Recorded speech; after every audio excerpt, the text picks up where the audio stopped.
你的爱是万物的爱，你的爱超越各种各样的爱。主啊，你是奇妙的神，你是万物的主。我们要在这里领受你超越万物的爱。哈利路亚。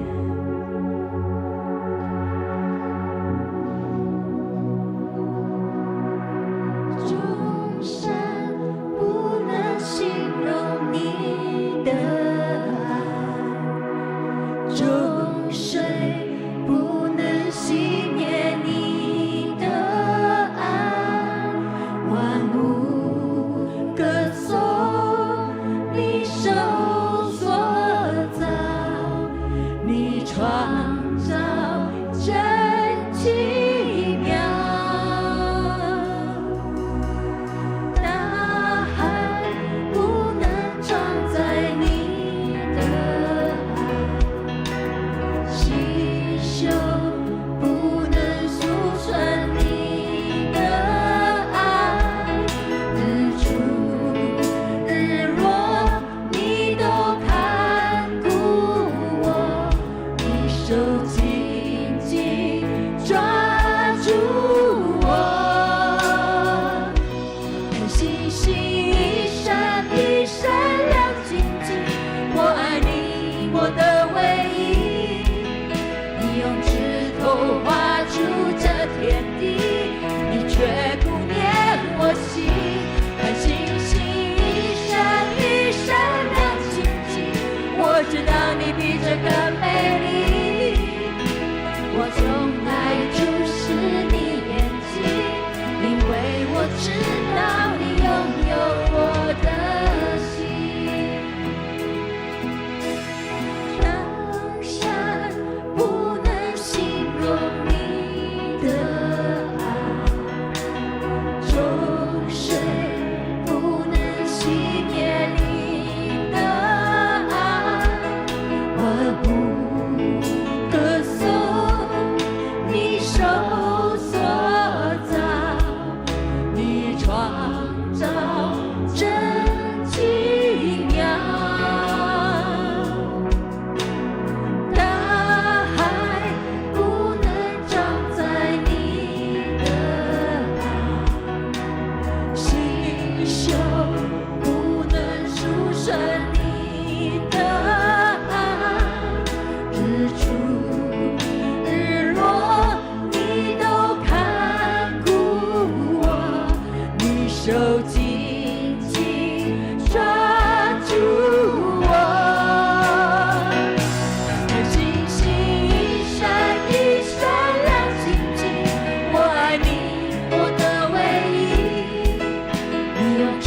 头画出这天地，你却不念我心。看星星一闪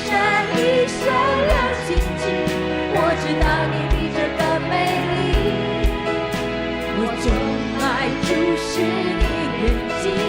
因为我知道你拥有我的心。星星一闪一闪亮晶晶，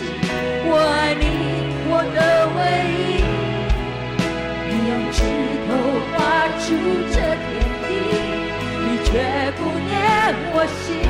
看星星一闪一闪亮晶晶，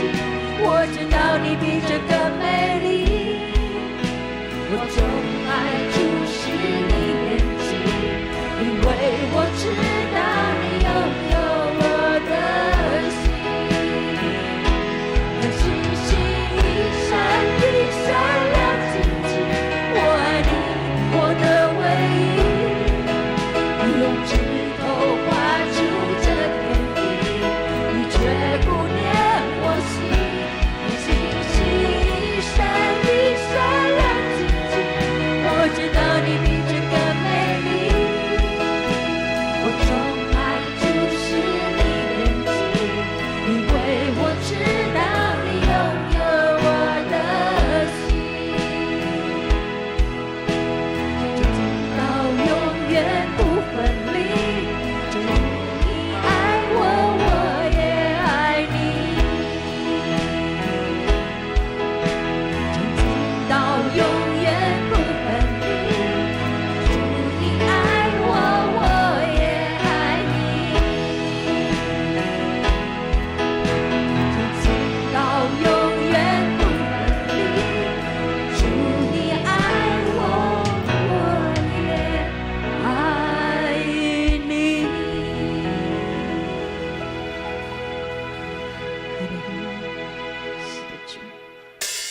哈利路亚！我们的神是何等尊贵，何等荣美，让我们一起来赞美他，荣耀他的名。哈利路亚！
献上了满心的感谢，满心的赞美，因为你是荣美的神，所以发出我们的全心，发出我们的全人，要说出主我们爱你。主啊，因为你是荣美的神，所以你让我们再一次看见你的奇妙，再一次看见你的作为。就在今天早上，在我们的聚会当中，在我们每一个人的心中，你要让我们看见你的美好。主啊，让我们在今早，我们用我们的生命来高举你的名，将一切的颂赞、一切的荣耀都归给你，因为你配得一切的尊荣，配得一切的颂赞。愿今天早上的敬拜成为一个荣耀的敬拜，愿你也将你新的恩典就赏赐在我们每一个人的心中。透过今天的礼拜，我们再一次体会，再一次感受到你是那个又真又活的神。愿神的灵就充满在我们今早的崇拜当中，也与我们每一个弟兄姐妹同在。这个时候，我们一起用主你教导我们的祷告文，我们一起来祷告。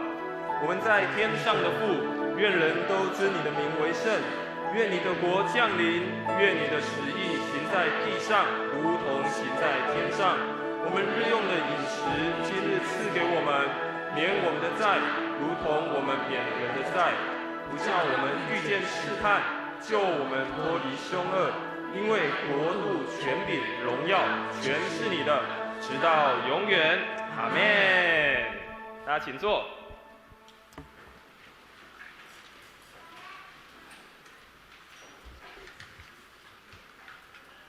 请会众一起来攻读圣经。今天的圣经有2段，第一段记载在《使徒行传》20章6到12节，我们一起来念。过了除酵节，我们从腓立比开船，5天后到达特罗亚，跟他们会合，在那里住了1星期。星期六晚上，我们在一起聚会，分享爱宴。保罗向大家讲道，因为他第2天就要动身，所以一直讲下去。到了半夜，我们聚会的楼上房间有许多灯火，有一个名叫犹推古的年轻人坐在窗口。当保罗继续讲话的时候，他渐渐困倦，终于沉沉入睡，真楼掉下去。大家扶他起来，发现他已经死了。保罗下楼扶他在身上，我抱着他说：“不要慌乱，他还有气息呢。”他接着又上楼拨开饼吃了。他继续谈论许久，到天亮才离开。他们把年轻人活活地送回家，大家都大受安慰。第2段圣经记载在诗篇63篇1到4节，请会众一起来攻读。上帝啊，你是我的上帝，我热切地寻求你，像一块干旱、焦渴、无水的田地。我切望你，渴慕你，求你让我在圣所朝见你，让我看见你的大能和你的荣耀。你永远的爱比生命宝贵，因此我一生一世要感谢你。我要举起双手向你祷告。献诗请以赛亚牧区。今天要献唱的诗歌是《眼光》。献诗完请曾牧师证道。今天要分享的主题，一起来礼拜系列第1篇，不可缺席的约会。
感谢神，今天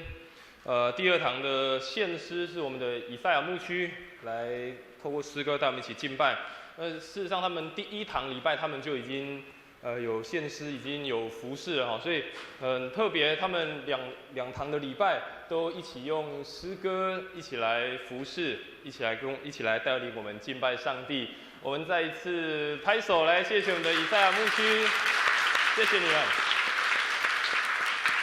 好，那也可以请你们可以先离席，谢谢你们。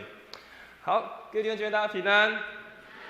很开心我们再一次的一起来主日礼拜，一起来参与聚会，很开心我们教会我们看到每一次不同的小组献诗，甚至是不同的牧区聚会，我们都看到我们教会是一个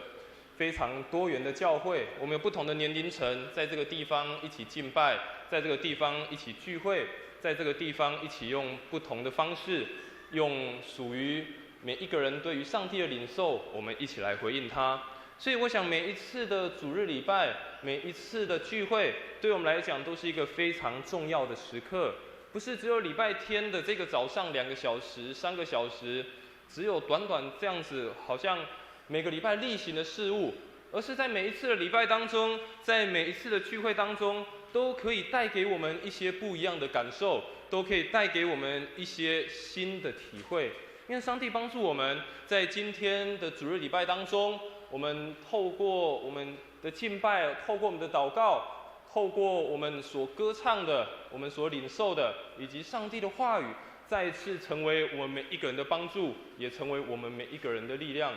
我们再一次来做一个祷告。亲爱的父神，我们向你献上同心合意的祷告，感谢你在这个主日当中再一次的带领我们，可以来敬拜你。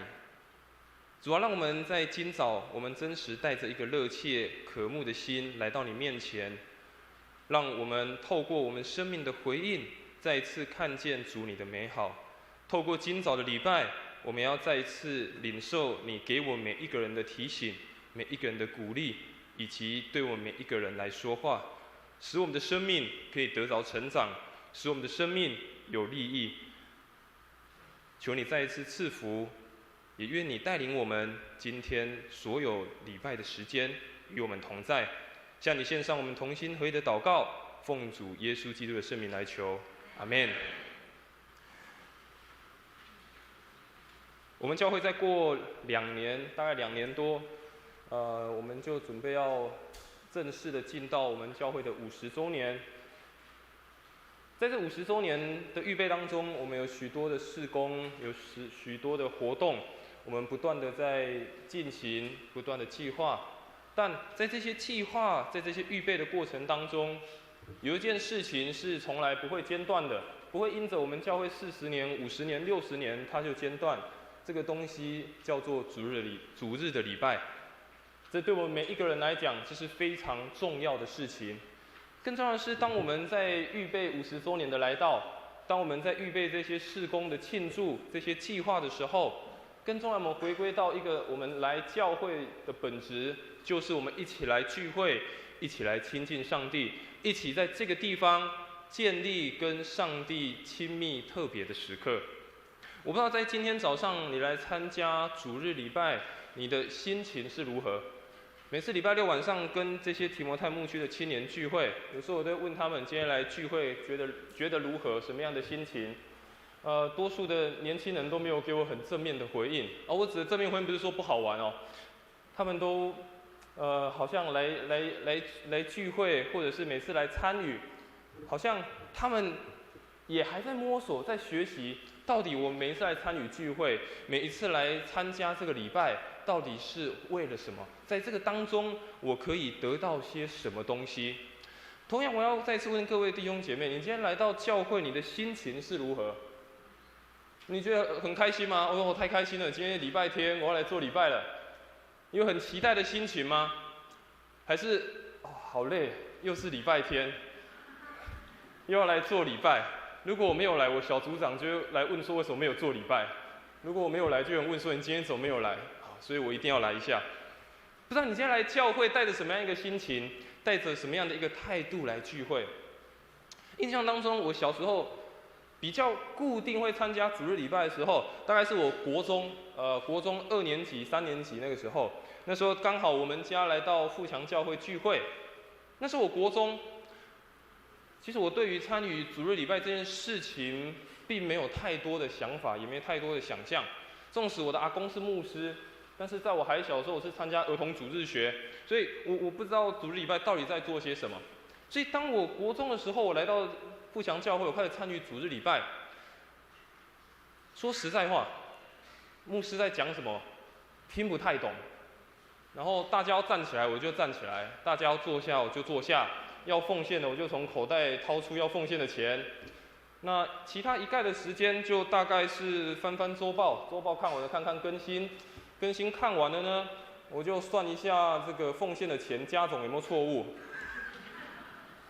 当然，我们的会计人员都很认真，不会有错误。所以我其实那时候不大知道为什么我每个礼拜我都要来做礼拜，我为什么要参与这样的聚会，到底有什么样的意义？对我来讲有什么样的帮助？我其实不是很了解。我不知道每一次来礼拜的时候，你到底抱着一个什么样的心态，抱着一个什么样的心情来做礼拜？会不会觉得啊，这就是礼拜天，这就是一个很习惯的事情，我就是一定会空这个时间，我就是要来做礼拜啊，我已经很习以为常，我很习惯。甚至礼拜的程序我也都很知道，就是前面就是一定要敬拜赞美，要祷告、读圣经，然后听牧师讲道、奉献报告、祝祷，然后回家啊，我已经好熟悉礼拜要做些什么了。但透过今天的分享，也让我们再一次的去思想一些事情。我为什么要来参与这次的聚会？我为什么每一个礼拜我要来参加主日的时间？还有更重要的，为什么这样的时间我是不可以缺席的？我想盼望透过这样的分享，让我们有一些新的思考。当然，我们有看到这个题目说这个叫做“一起来礼拜”系列。这个系列总共会有10次的分享，而这10次的分享当中，除了第1次今天要跟大家一起分享不可以缺席的聚会之外，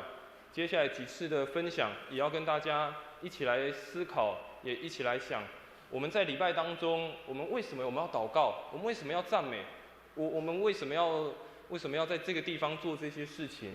盼望我们透过不同的分享、不同的主题，让我们再一次去思索，让我们再一次去认识每一次的主日礼拜、每一次的聚会，对我们来讲是何等的重要。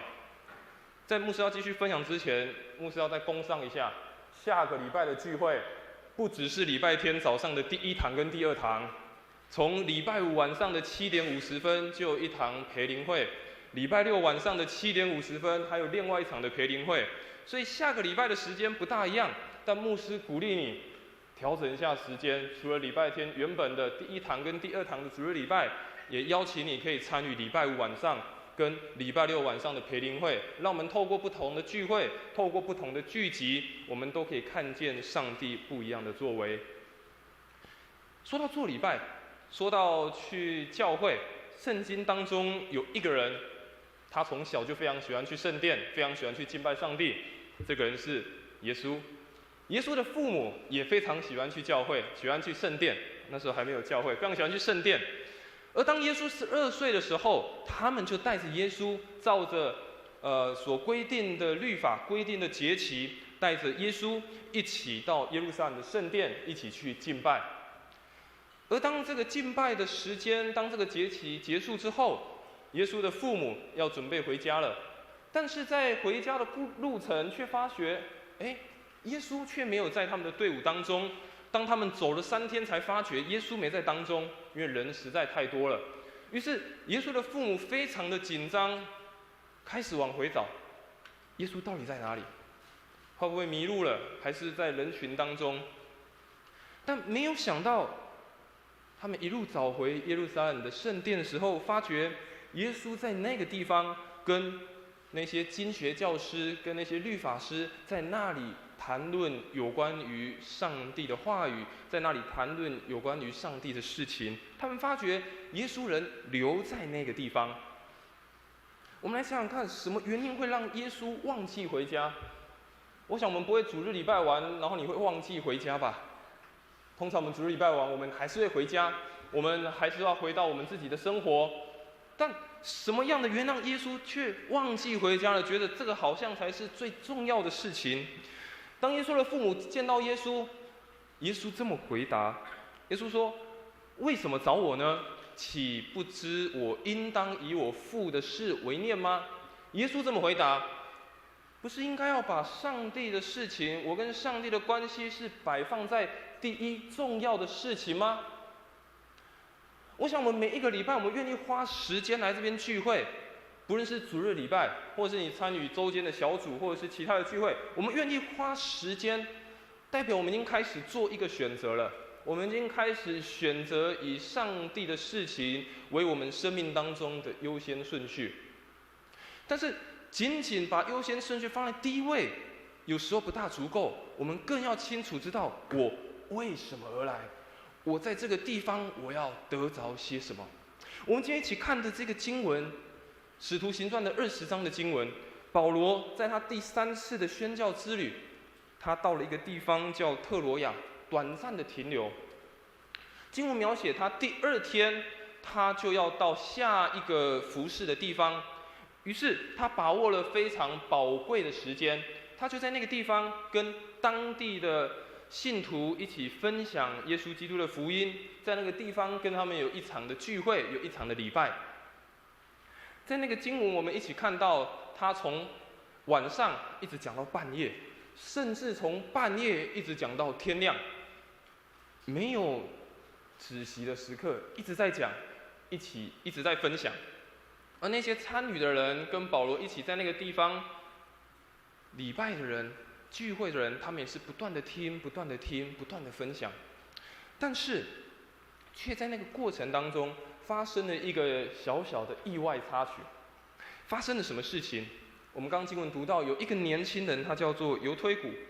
他因为半夜突然有点疲惫，于是他就从窗台跌了下去。当他跌了下去，众人非常惊慌，想说：哇，糟糕，他是不是就这样死掉了？他生命气息就这样结束了？但保罗赶快到下面去扶他起来，跟众人说：没有，他的灵魂还在，他的气息还在。于是众人再一次得着安慰，也在那个聚会当中没有停止，因而继续的进行。我们想想看，这个犹推古，他的名字原本他的名字的意思叫做好运，叫做好命，好命好运，但是却在他的这个生命当中，在这个意外当中，好像不大的符合。这个犹推古原本也去参与一场聚会，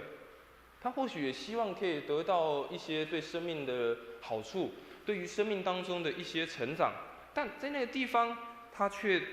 有一个非常大的意外的产生，因着他的不专心，因着他打盹，于是他就摔了下去。但是我们在看这样的经文，会让我们想到，为什么？为什么他明明参一场聚会啊，然后大家都一起参与，那这个年轻人怎么突然听一听就突然从窗台掉下去了？是发生什么事情呢？是提醒我们主日礼拜牧师们讲道不要太长吗？怕会友会睡着吗？还是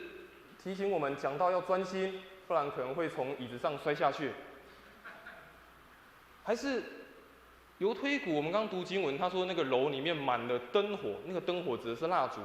会不会是点太多蜡烛，所以缺氧，所以犹推古想睡觉了？但感谢主，我们有很棒的空调，我们应该不会睡着。但这个经文的背后，不是告诉我们这些事情，这些经文的背后是在提醒我们，每一次参与聚会，每一次参与礼拜的时候，我们应当要带着什么样的态度？但首先，虽然我们看到这个年轻人睡着了，我们还是要先肯定、鼓励一下他的行动。第一件事情，他是一个年轻人，其实很不容易，叫一个年轻人，然后彻夜在听保罗讲道，他可以撑到半夜已经很不容易了，需要鼓励他一下，他是年轻人，愿意花时间来。第二件事情，他的身份是一个仆人，他的工作是仆人。既然是仆人，他必须要服侍他的主人。他所有的事情都必须听从主人交代给他的工作，所以他一定是非常的忙碌。但是在他忙碌的1周之后，在忙碌非常久的时候，他愿意在晚上可以休息的时候，他却还来参加这个聚会，却还愿意到保罗那个地方去听他讲道，听他分享。而且我们看见他应该是非常的热切想要听。所以综合来看，我们还是要称赞一下这个人。他为了这场的聚会，为了参与这次的礼拜，他愿意放下他的身上很疲累的身体，放下他的工作，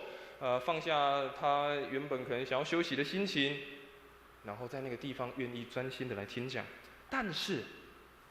虽然我们称赞他，我们还是要讲，他还是睡着了，他还是最后没有办法坚持，也没有办法来在那场的聚会当中有很完整的领受。我想，我们可能会像这个年轻的油推鼓一样，或许我们一开始我们要参与聚会，参与每一次的礼拜，我们可能都会带着一个很热切、很开心的心情。特别我们如果有一个新的聚会、新的事工、新的一个礼拜的模式，我们都很想要去尝试看看，想要去经验看看是什么样的模式。但是或许久而久之，我们越来越熟悉了，我们越来越知道了，甚至越来越习惯了，我们可能就会像这个油推鼓一样，就不小心困了，就睡着了，甚至觉得可有可无。在牧师要继续分享前，我们先一起来思考一些事情，到底什么样的事情会拦阻了我们跟上帝的约会？到底是什么样的事情可能会拦阻我们在这个重要的时刻，让我们没有办法来参与，甚至我们觉得有也好，没有也好。第一件事情，我们先从圣经当中给我们一个非常重要的提醒。希伯来书第10章第25节这么说：你们不可停止聚会，好像那些停止惯的人，倒要彼此劝勉。希伯来作者说，不可停止聚会，好像那些停止惯的人，倒要彼此劝勉。其实从经文的描述，我们会发觉一件事情：这个停止不是突然的，这个停止聚会不是突然间我就不去了，或突然有一天就我再也不想要了，而是从经文当中我们发觉他是停止惯了的人，代表这个人原本有没有去，有没有参加？有，但是久而久之他就觉得1次没关系，2次没关系，3次没关系，4次没关系，于是久而久之变成一种不想去的习惯，最后就变成可有可无，有也可以，没有也没关系。圣经当中给我们一个很重要的提醒，不要认为觉得一次没关系啦，反正还有下次嘛，教会在那个聚会就一定会在嘛，教会在一定就有礼拜嘛，这礼拜我没有参加没关系，我下礼拜还会来啊。下礼拜如果真的不能来，下礼拜我应该是会来吧。但圣经给我们一个很重要的提醒，不可停止聚会，但是最后也说要彼此劝勉，所以鼓励大家互相的邀请，互相的提醒，一起来礼拜，一起来参与许多的聚会。所以圣经也告诉我们，我们要亲近神，神就必定亲近我们。雅各书4章8节这样子的提醒我们，当我们愿意亲近神的时候，神就来亲近我们，来与我们同在。所以我们一起来思考，可能哪一些的原因会让我们成为拦阻的事情。第一个，可能是因为我们自己内心的原因。你可能觉得这个礼拜工作好累哦，这礼拜好忙哦，可能觉得礼拜6晚上是一个很放松的日子，我跟朋友一起出去聚会，我去看场电影，或者是这个看了一个我追剧，喜欢看剧，看得比较晚，隔天起来觉得好累哦，所以我今天休息一下好了。也有可能是对身旁的人事物感到绝望，觉得生命就是这样子，世界就是这样子，我来参与这次的聚会，来参与这次的礼拜，好像也不能改变什么啊，所以干脆我就不要参加了，我还是在家休息就好了。有时候是我们内心的需求、内心的理由，导致于我们不想去。在第一堂的时候，我忘记分享一个在我还读书的时候的故事。我说国中的时候，我们家刚来教会，那时候我国中生，于是那时候我爸妈就叫我要去参加那个青少年团契，那时候还没有提摩太牧区，那时候是青少年团契。那刚到青少年团契的时候，很多这些有一些跟我差不多年纪的，有些是哥哥姐姐们，他们很热情的接待我，然后邀请我可以一起参与他们的聚会，参与他们的所有的活动。但我生性比较害羞，所以就不太敢去参加那个聚会，甚至我不知道怎么跟他们相处，以至于我就开始想办法说，我不要去聚会。有一天呢，礼拜六晚上要聚会，我那时候都骑脚踏车，他骑，突然7点要聚会，大概我7点20、7点半就回到家里面，我爸妈就问说，你怎么回来了？我说我的脚踏车绕链，脚踏车绕链。除了脚踏车绕链之外，我说我在那个东门路这里啊，大家知道东门路到那个下面仁德教道是一个很大的斜坡，对不对？我说脚踏车绕链，所以我们没有办法踩，我刚好在那个斜坡，所以我就从东门路一路溜下去到那个交流道那边，我再把脚踏车牵上来。想也知道不可能，然后一路下去都绿灯了。所以你不想去教会，不想去参加聚会，不想去礼拜，你可以编非常多的理由。但是你想去，很简单，做一个理由，就是我想来亲近上帝，我想要来参与这个聚会，得着生命的丰盛。所以你不想去，那些有很多原因，你可以有很多的理由，你可以有很多的方式让自己不想参加。第一件事情，你有可能是因为自我需求的原因。什么是自我需求？你可能觉得这个我还有好多的事情，我等着我要去做。礼拜天明明我可以出去玩啊，我可以明明礼拜天我可以做好多的事情，我为什么要花2-3个小时在那边聚会？我为什么平常还要花时间把我时间抽出来？我1到5我要工作，我要上班，我要陪家人，我不能好好休息吗？我为什么还要花时间来这个地方？我在我的生活当中，我还有好多事情没有办法被满足，我还有好多的欲望我想要去做，以至于我就想说，我还是先做我要做的事情就好了，以至于忘记什么才是生命当中更重要的优先次序。有时候因此我们自己生命当中我们的需要，觉得我的需要大过于生命当中真实的需要，就想说没关系吧，下次再来，没关系，还有机会，以至于让我们忘记了生命的优先次序。还有一个可能拦阻的原因是什么？我想特别这件事情我们要一起来思考，就是因为对教会群体的原因。一开始我分享到，我说我还国中的时候，我不知道为什么来做礼拜，我不知道礼拜到底来做什么，每个礼拜程序都一样，我听不太懂。有时候可能会觉得礼拜是很无聊的一件事情，不知道做礼拜到底要做什么。礼拜程序我好熟悉了，就是这样子。那个歌每一次都唱那几首，这个每一次牧师的分享的经文我也都听过了，但是给我们有一个学习回应的机会，让我们学习敞开心来参与每一次的礼拜，参与每一次跟上帝可以亲近的时刻。我想绝对不会有哪一个礼拜是绝对相同的，不会有哪一个主日是绝对相同的。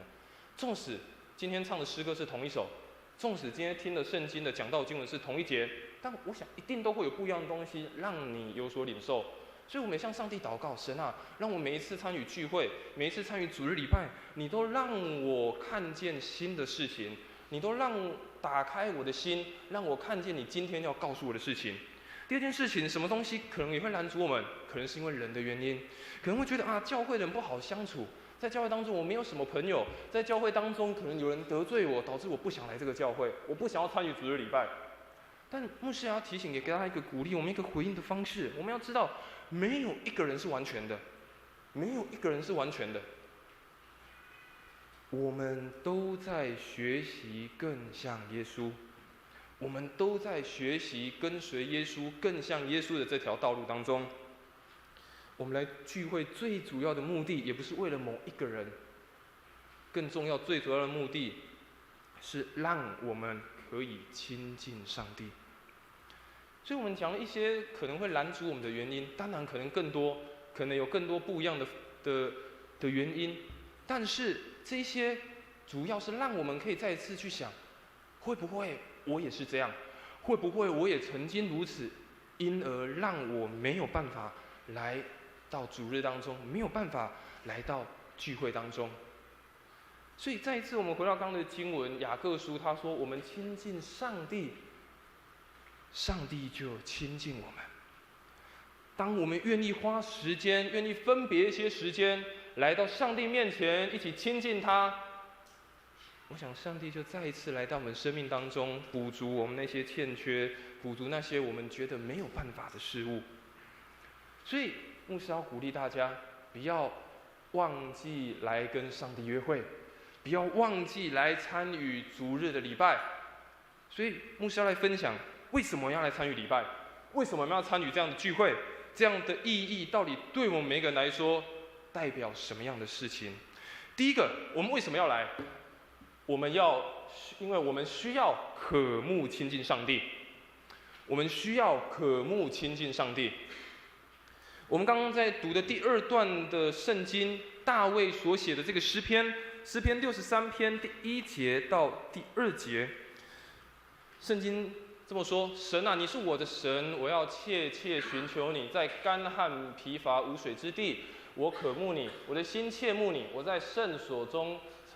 曾如此瞻仰你，为要见你的能力和你的荣耀。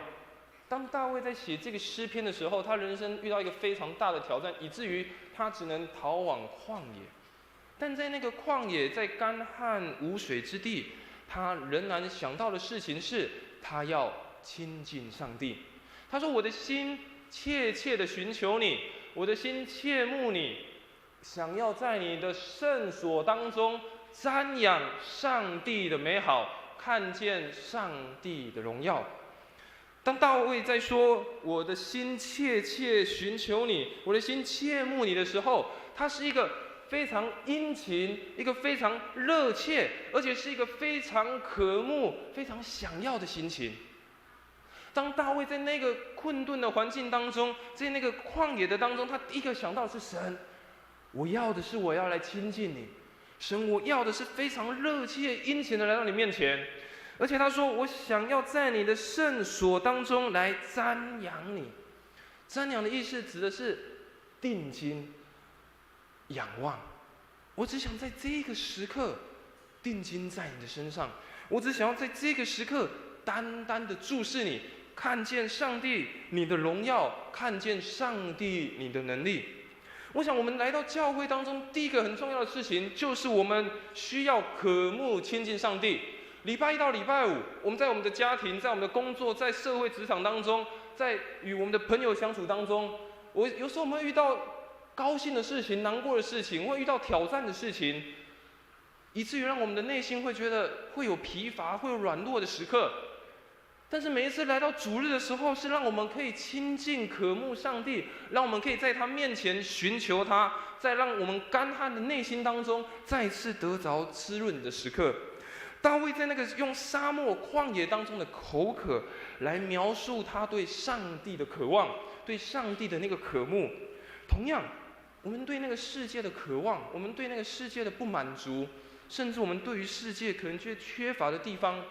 也只有上帝可以帮助我们解渴，也只有上帝才有办法让我们去满足这一切。我想让每一次的祷告都成为我们跟上帝亲近的重要时刻。当我们渴慕他，我们亲近他，我们用一个热切期盼的心说：“太棒了，今天要来主日礼拜，太棒了，我今天要一起来敬拜你。”我们要一起来敬拜你的时候，我想神就再一次的填满，再一次的补足在我们生活当中那个需要的渴望，让我们可以享受与他同在的美好。第二件事情就是要分享。为什么一起来礼拜？就是让我们可以享受跟上帝的同在，以及享受上帝的恩典祝福。让我们可以享受有上帝的同在，也可以享受上帝的恩典。诗篇63篇第3到第4节，我们继续来看。经文说：“因为你的慈爱比生命更好，我的嘴唇要颂赞你，我还活着的时候要称颂你，我要奉你的名举手。”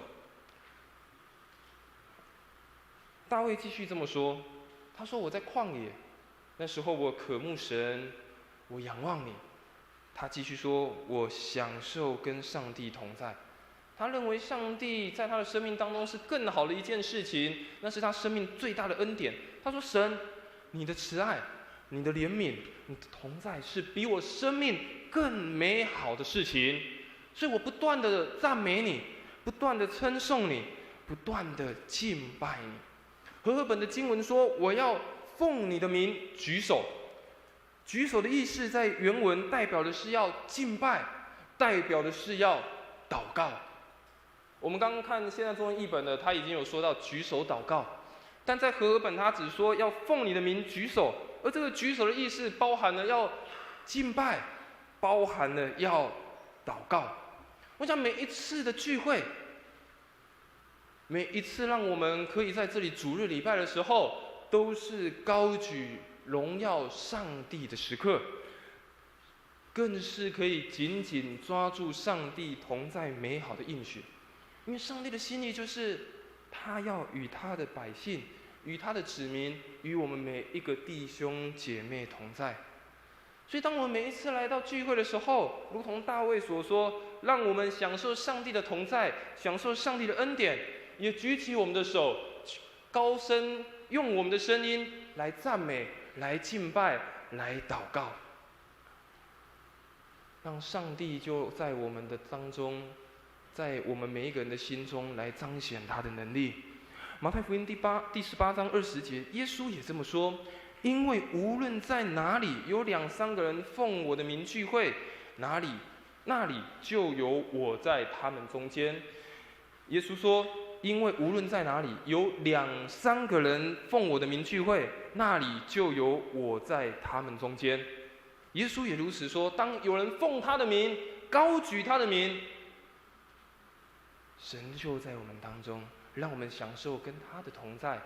也享受他恩典的赐福。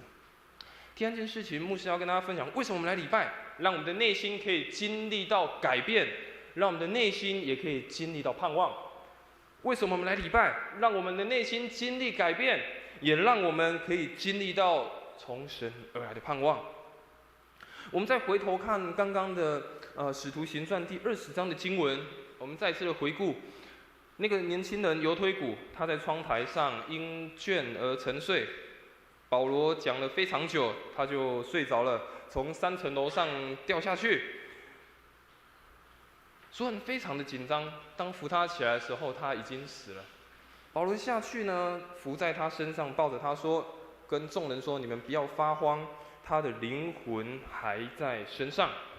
这个年轻人一开始我们有提到，他很热切，他很愿意参与，但是在中间的过程却让他觉得有点疲乏了，有点累了，甚至觉得有点习惯了，他就停了下来，甚至他就睡着了。每一次我们来做礼拜，每一次参与聚会，我们要带着一个渴望看见新事的心情来做礼拜。每一次我们要带着渴望看见一个改变的心态来参与聚会。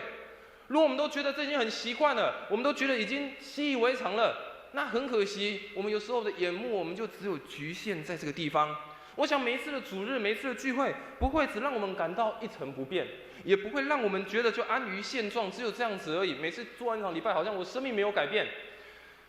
而是不断的透过每一次的聚会，每一次的崇拜，都在影响，都在塑造我们的生命，让我们在耶稣基督里面重新找回自己生命的盼望，找回生命的成长。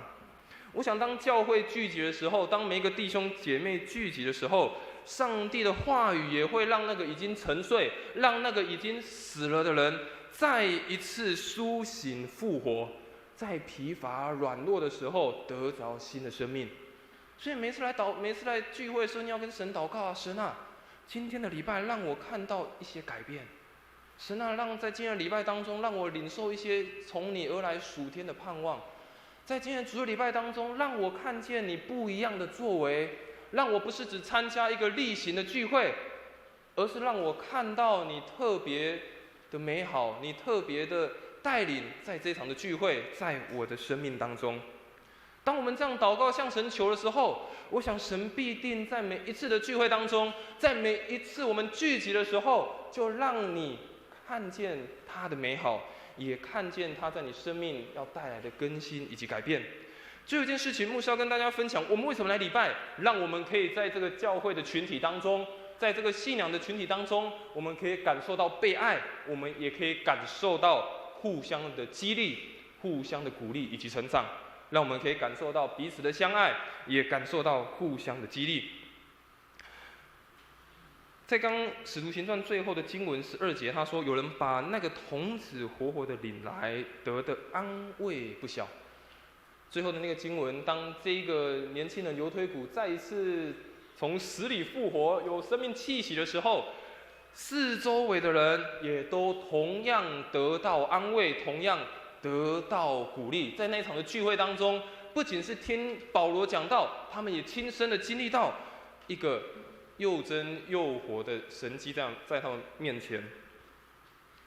希伯来书第10章24节，这个作者也这么说：又要彼此相顾，激发爱心，勉励行善。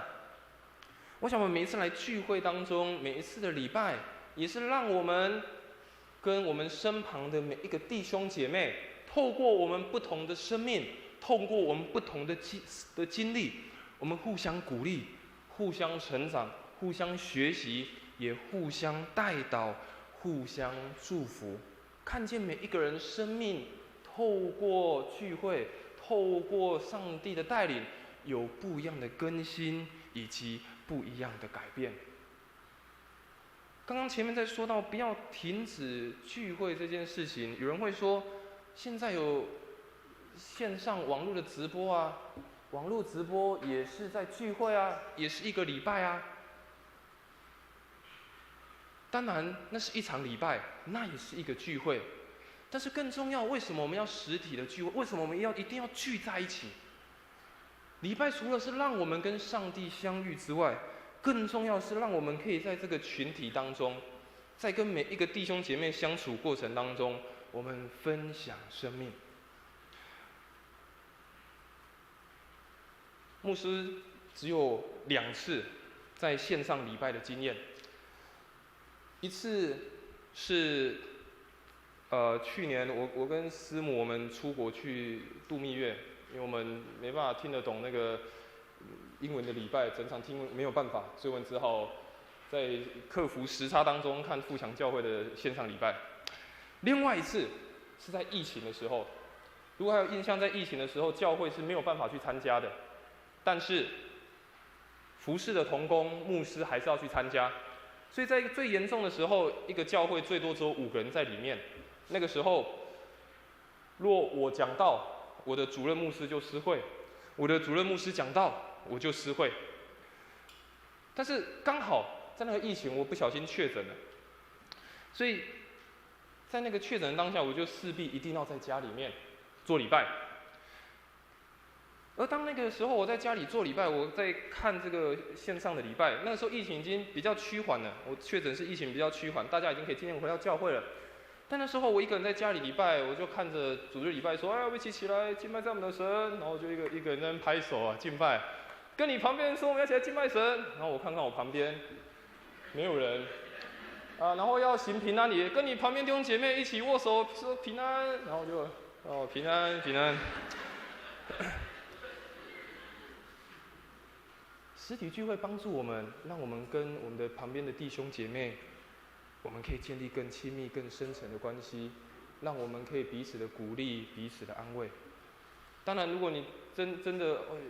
有时真的有需要，你身体软弱、生病没有办法出门，需要透过线上礼拜，当然没问题。但牧师真的鼓励你来聚会，不仅跟上帝相遇，更重要的是跟我们的弟兄姐妹建立美好的关系。我想每一场的礼拜都成为我们教会建造的根基，也是成为我们生命建造的根基。每一次我们参与聚会，每一次参与礼拜，都是在建造我们的教会，也在建造我们的生命。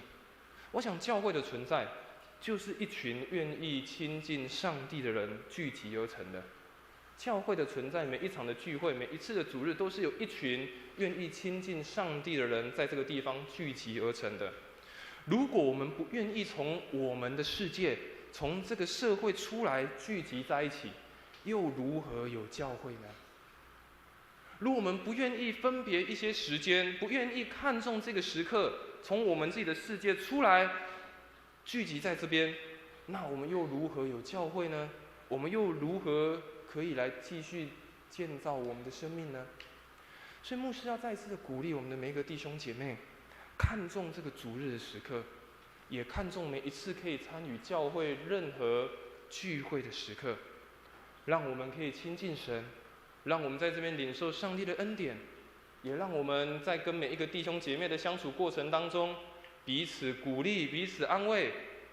也彼此代祷，彼此祝福。愿神赐福我们，特别在我们每一次聚集、每一次聚会的时候，我们真实的看见上帝的心意在我们的教会，也在我们弟兄姐妹的心中，对我们不断的说话，对我们阐明。愿上帝赐福我们。我们一起来唱一首回应的诗歌。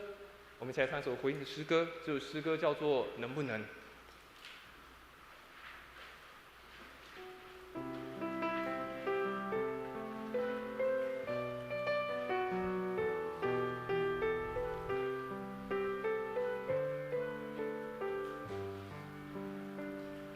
我属于你，你是我永远的福分，只想日夜在你殿中献上敬拜，定睛在你的荣美，世界一切变暗淡，除你以外，我还能有谁？能不能就让我留在你的同在里？能不能赐我力量，让我更多爱你？我哪都不想去，只想日夜在你殿中献上敬拜，全心全意来爱你。我们再次从头来唱。我属于你，你是我永远的福分，只想日夜在你殿中献上敬拜，定睛在你的荣美，世界一切变暗淡，除你以外，我还能有谁？能不能就让我留在你的同在里？能不能赐我力量，让我更多爱你？我哪都不想去，只想日夜在你殿中献上敬拜，全心全意来爱你。能不能？能不能就让我留在你的同在里？能不能赐我力量，让我更多爱你？我哪都不想去，只想日夜在你殿中献上敬拜，全心全意来爱你。我们一起来为几件事情来祷告。第一件事情，我们为了我们自己来祷告，求神帮助我们，让我们每一次来礼拜的时候，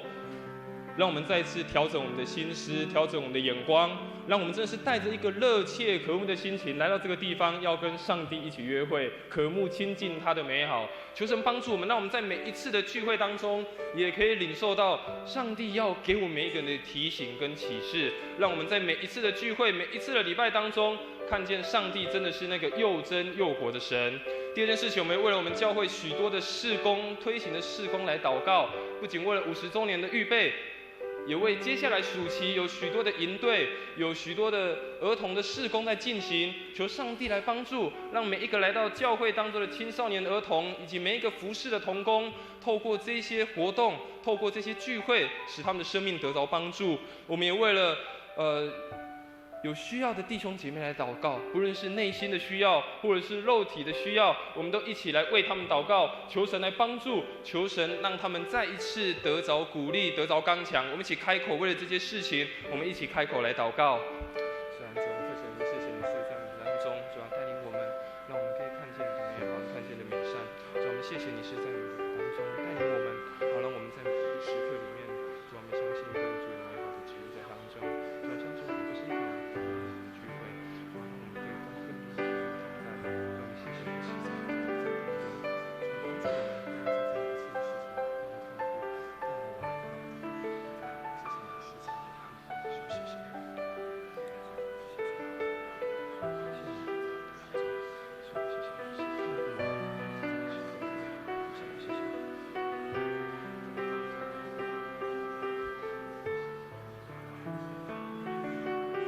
亲爱的父神，你是我们的神，你是我们的天父，所以我们更应当要来切切的渴慕你，切切的来寻求你，让我们不断的来瞻仰你的美好，来定睛在你的身上。主啊，特别赐福我们，当我们每一次参与一场礼拜、一场聚会的时候，让我们真实的知道，这不是一个例行性的事工而已，这不是一个例行性的活动，而是有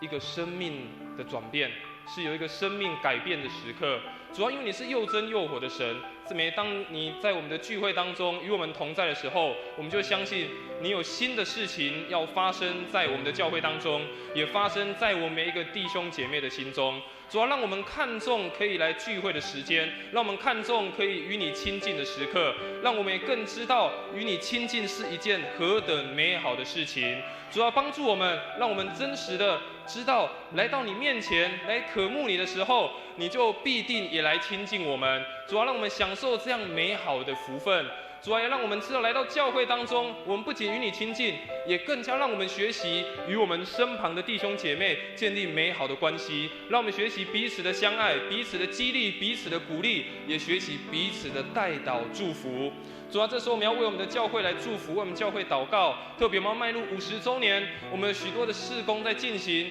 但主要让我们不是只为了这些事工、这些活动，更重要，你也来建造我们的心灵，让我们的心灵也被建造起来，跟这些事工一起来成长，让我们的教会一起来被兴旺起来。特别我们在暑假当中有许多的营队，许多的活动，求主你来帮助。特别这些活动许多是关于儿童青少年，关于要兴起下一代重要的事工。主啊，求你透过这些事工，透过每一个参与服事的同工，使他们的生命得着改变，也得着更新，也求你给他们从天而来的智慧，从天而来的力量，让他们知道如何来带领这些儿童、这些青少年。主啊，我们也特别为我们教会当中有需要的弟兄姐妹，我们再一次将他带到你的面前。主啊，不论是心灵的软弱，或者是肉体的病痛，主啊，求你来帮助他们。主啊，求你对他们来说话，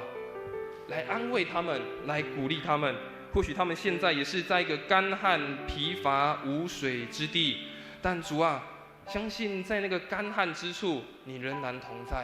在那个无水疲乏之地，你也仍然同在。你要在那个地方再一次赏赐你的活泉，赏赐你的活水，赏赐你的能力，在这些需要的弟兄姐妹身上，让他们看见你在他们生命当中要成就的美好事。主啊，向你献上我们同心合一的祷告，也再次将我们每一个人的心摆上，让我们真的随时的定睛在你的身上，紧紧的来跟随你。献上我们同心合一的祷告，奉主耶稣基督的圣名来求，阿们。把时间交给我们的诗会。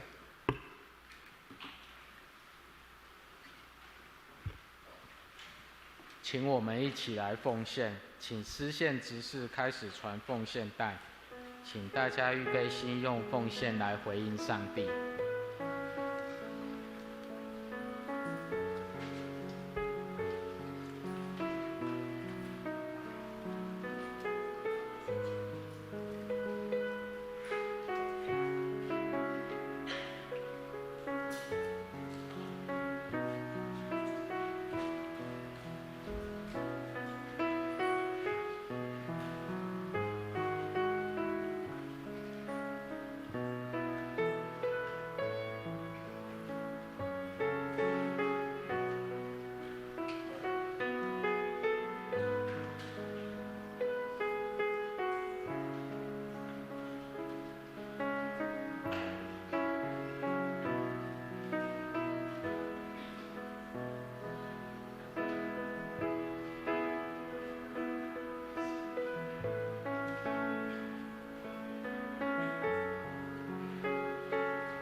请起立唱奉献诗歌。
请坐。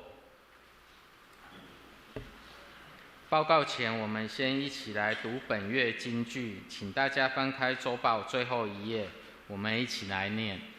上帝呀，求你为我造清洁的心，使我里面重新有正直的灵。诗篇51篇第10节，请大家翻开周报第2页。下主日培灵会2堂主题不同，请大家踊跃参加。由潘庆章牧师、吕之荣牧师主理，司礼由王威鹏长老。请大家翻开第3页，上周聚会信息，请大家自己来过目。请大家翻开第4页，肢体交通第1大点。本主日6月16日为总会事工奉献主日，请大家为总会事务所推动的各项事工来代祷。第2点，本会定在今天下午2点进行门徒学校最后课程，并在4点半来举行门徒学校结业分享会，邀请刘进展牧师来分享勉励。第3点，本会定在6月21号到23号礼拜5晚上到礼拜天举办2024年培灵造就会，邀请嘉义荣美教会潘庆章牧师、吕之荣牧师前来主持4场培灵会、2场造就会，请兄姐踊跃参加，并在6月23号主日小会接纳荣美教会建堂奉献主日，欢迎兄姐为该会堂来代祷及奉献。第4大点，本会定在下主日6月23号召开第2季定期长执会，若有报告或提案者，请于6月20号礼拜4以前提交给秀婉干事。第5点，8月11号是本会社教48周年，举行圣礼典，请要参加受洗者在7月21号以前完成报名。第6点，主日学定在7月18号到21号，礼拜4到礼拜天举行夏令营，我是 EQ 小主人，请大家踊跃报名。第7点，418果子学园暑期班招生中，日期定在7月8号到8月16号，为期6周的时间，名额15名，额满为止，费用免费。请大家看门徒培育事工研习会消息，详细内容请自己来过目。牧区团契消息，请大家自己来过目。请大家翻到第6页，关怀代祷事项，请大家为台湾内政及外交、国家复兴守望代祷，也为本会事工、国度福音来代祷，并为教会近期有毕业或升学的儿童、青少年来代祷，也为许多身体有病痛的兄姐健康身心灵平安来守望代祷。第7页奉献征信的消息，若有出入，请大家来向财务同工来反映。以上报告请牧师来补充。各位弟兄姐妹，我来做一个介绍哈。我们有今天2位新朋友来我们当中哈。第一位是黄红军弟兄，还有张子怡姐妹在上面，对不对？来，我们欢迎他，欢迎他们2位哈，欢迎他们2位，欢迎你们来哈。前面说记录说是我们佩妮执事的邻居，哈哈，欢迎他哈。好，那刚刚有报告都已经有参与了，但是我有一个地方要特别提醒一下哈，就是这个母亲节的照片，我们请大家如果还没领到的，请到办公室，应该是放在办公室，因为上个礼拜都领差不多了啦哈。那请到办公室来领，不然的话，如果你有朋友，你知道这个照片是他的，也可以帮他领，然后转达给他哈。那主要是这个礼拜我们的重大的这个上半年重要的事工就是培灵会。那牧师再做一个提醒，第一个就是我们一共有4堂的开放的培灵会，礼拜五晚上7点50，礼拜六晚上7点50。那礼拜六晚上还有开放一个医治祷告，所以鼓励兄姐能够邀请朋友，特别要受医治的，能够到前面来一起接受医治哈。我们欢迎大家邀请朋友。那潘牧师、吕牧师要来做主持。那礼拜天2堂礼拜主题不一样所以你如果想一起领受，你可以预备心，礼拜天2堂都留下来2堂都留下来。那第1堂跟第2堂讲到信息不一样。那除此之外呢，就是在礼拜六的早上10点呢，我们有核心同工的一个造就会那我们已经陆续有报名的，都已经送给你一个 QR code， 让你去做性格的测验填写。如果还没有的，尽量能够在今天完成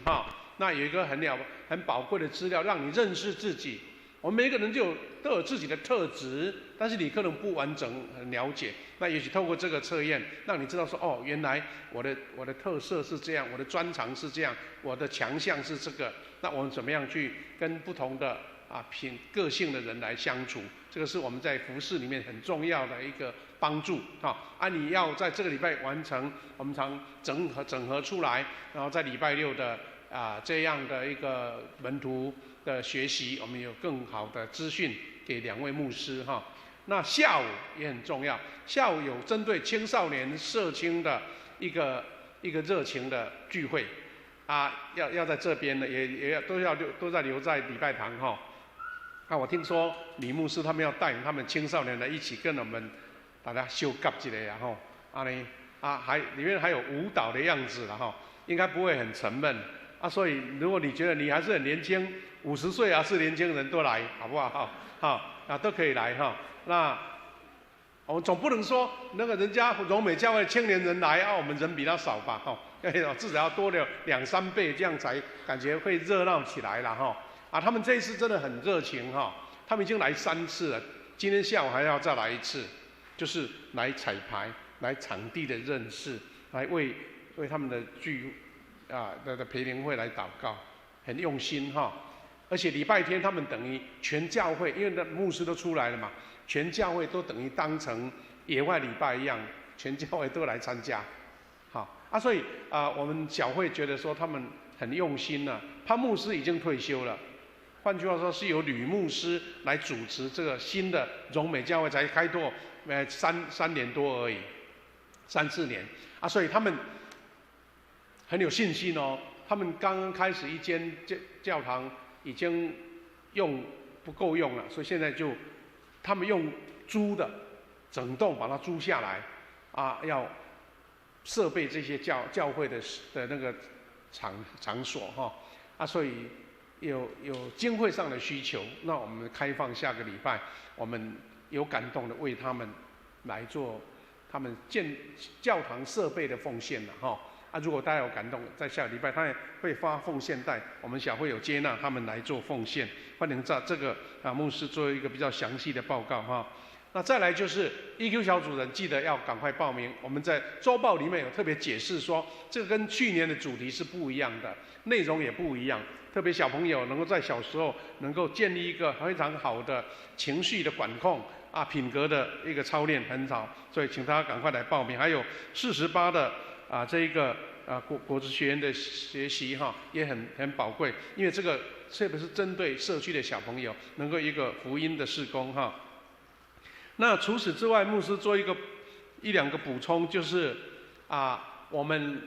祷告的数在征稿，我们如果你用手写的，你就将稿子拿过来，由教会帮你影印来打字；如果是你用电子档，那你就寄过来哈，教会啊。虽然时间还有一段时间，但是要酝酿啊，有感动就要写下来，不然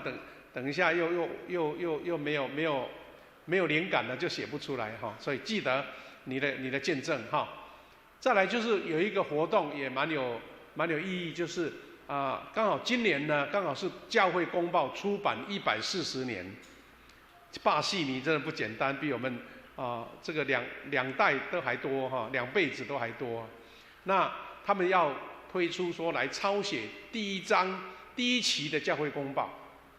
第一期的封面哈，创刊号，那开始写在一张 A4 的纸上面了哈。7月12号要截止收件，所以还不到1个月哦，但是只有1张而已。去年我们来抄写这个箴言哈，整本的这一次只有1张，我们看一下它的样品就这样子，这一张就1页而已当时的周报就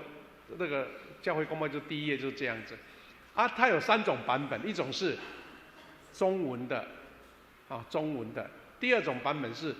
台语汉字，你看那边有一些英文英文就是拼音用写出来念出来是台语的。那最有趣的就是抄他们的白话字是罗马字不是英文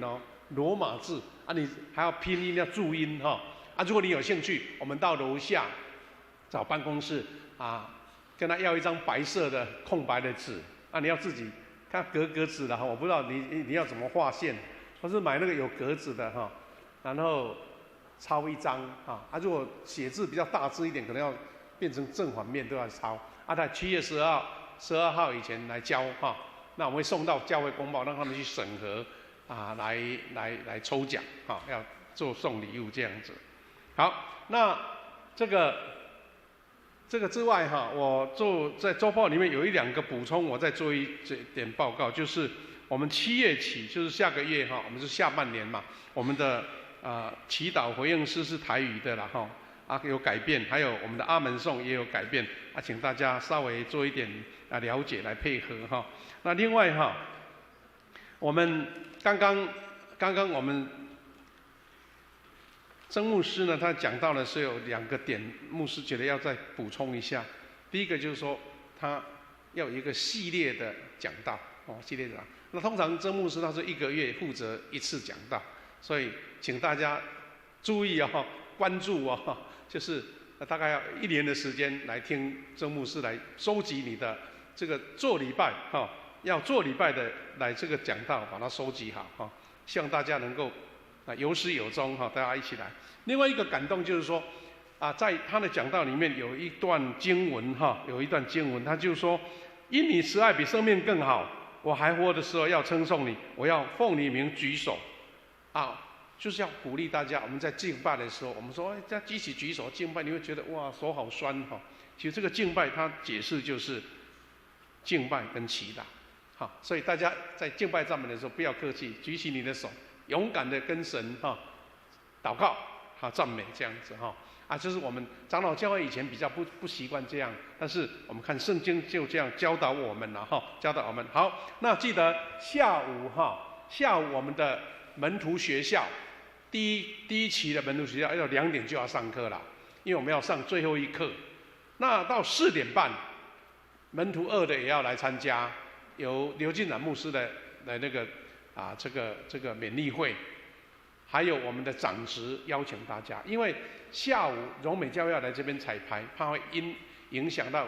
所以我们要到地下室去要到地下室，所以4点半等于门徒1、门徒2、老师还有我们的长职都4点半以前到。那门徒1的，请记得2点就是要上课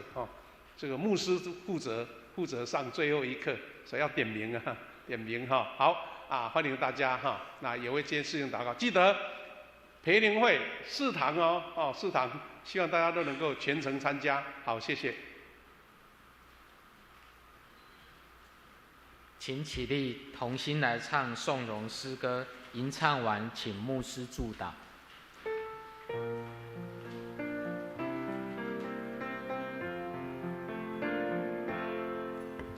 我的神，我的王啊，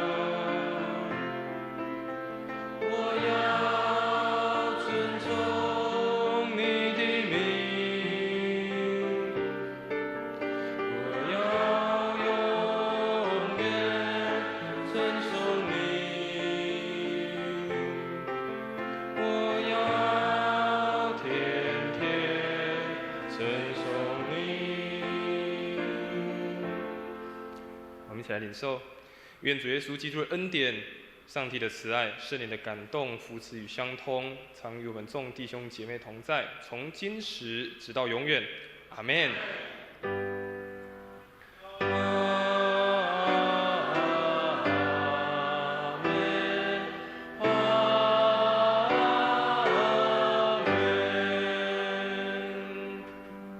大家请坐，来默祷，闭会。